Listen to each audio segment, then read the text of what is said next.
Siapa bilang Nabi tidak menganjurkan salat wudu? Salat 2 rakaat setelah wudu.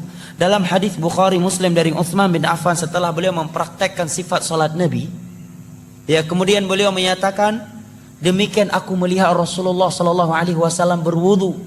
Setelah beliau berwudu, beliau menyatakan, man tawaddaa nahwa wudu'i hadza thumma shalla rak'ataini la yuhadditsu nafsahu fihima illa ghufira lahu ma taqaddama min dzambihi.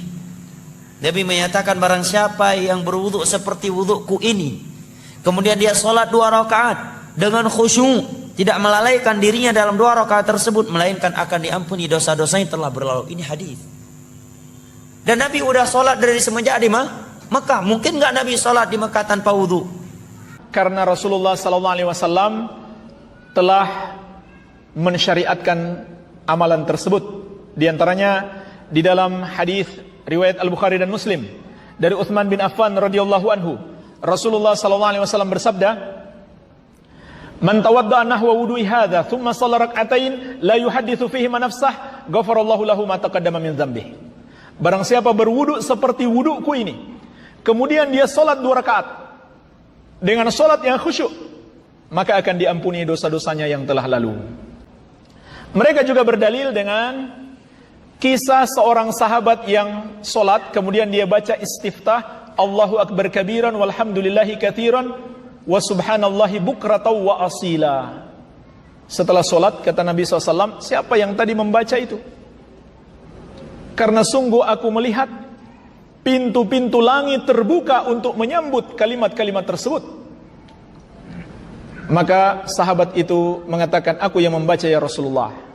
Nah, jemaah sekalian, yang membenarkan apa yang dia baca adalah Rasulullah SAW. Takrir Nabi SAW. Kalau sekarang kita buat bacaan sendiri, siapa yang akan membenarkan kita? Kemudian orang mengucapkan Allahu akbar kabira walhamdulillahi katsira subhanallahi bukratan wa asila. Sahabat dibenarkan, itu takrir. Sekarang kita bertanya kepada mereka, siapa yang membenarkan antum?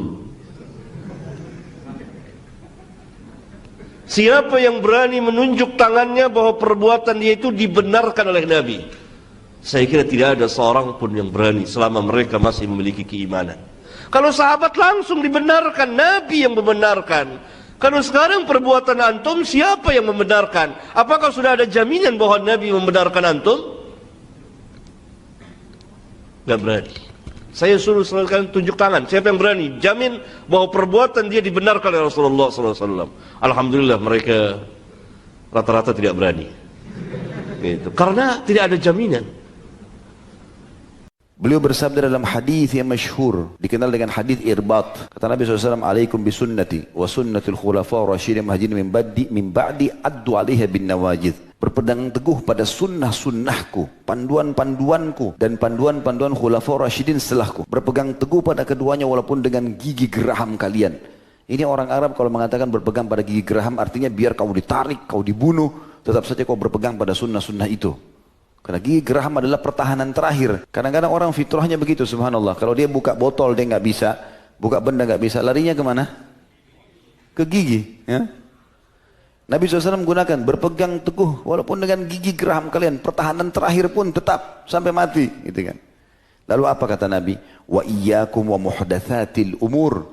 Hati-hati, jangan buat-buat ibadah itu. Ini Nabi loh yang bilang. Fa inna kulla muhdatsin bid'ah. Karena yang dibuat-buat itu dikenal dengan perbuatan baru dalam agama. Ada juga yang mencari dalil untuk membolehkan bid'ah. Tuh, Umar menyatakan nikmatul bid'atu hadhihi. Masya Allah, ilmiahnya dengan tanda kutip. Sebaik-baik bid'ah, senikmat-nikmat bid'ah adalah ini. Tatkala sholat tarawih di masa beliau dikerjakan berjamaah. Jawaban kita, itu Umar. Pertama kita jawab, biar lebih telak lagi. Itu Umar, Anda Umar. Anda Umar, tapi Umar akhir zaman. Satu.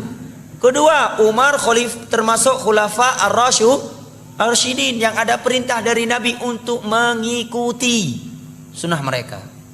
Tiga. Apakah yang dikatakan oleh Umar itu sama sekali tidak ada di masa Nabi?